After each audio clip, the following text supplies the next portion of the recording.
পাপ আল্লাহ কখনো ক্ষমা করবেন না। এজন্য অবশ্যই দুইটি পাপ থেকে আমাদেরকে দূরে সরে আসতে হবে। নামাজ পড়েননি, রোজা রাখেননি, হজ করেননি, এগুলো আল্লাহ তাআলা গফুর রহিম, আপনি ক্ষমা চাইলে আল্লাহ তাআলা ক্ষমা করে দিবেন।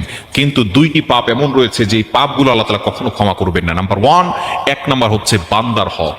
যারা বান্দার হক নষ্ট করেছেন, আপনি অন্যের মাল অন্যায়ভাবে আত্মসাৎ করেছেন, বান্দার হক নষ্ট করে আপনি হজ করতে গিয়েছেন, এই হজ আল্লাহ কবুল করবে না।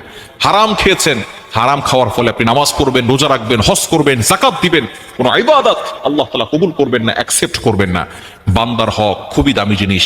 যতক্ষণ পর্যন্ত বান্দা ক্ষমা না করবে, ততক্ষণ পর্যন্ত আল্লাহ আপনাকে ক্ষমা করবে না। আপনি হাজী সাহেব হন আর মুসল্লি হন আর 5 ওয়াক্ত নামাজ পড়েন আর তাহাজ্জুদ নামাজ পড়তে পড়তে কপালে দাগ ফেলে দেন, যতই ইবাদত করেন না কেন, বান্দার হক যতক্ষণ পর্যন্ত আপনি বান্দার কাছে ক্ষমা না চাইবেন, তার হকটাকে ফিরিয়ে না দিবেন, ততক্ষণ পর্যন্ত আপনি যত ইবাদত করেন, কোন ইবাদত আল্লাহ তাআলা অ্যাকসেপ্ট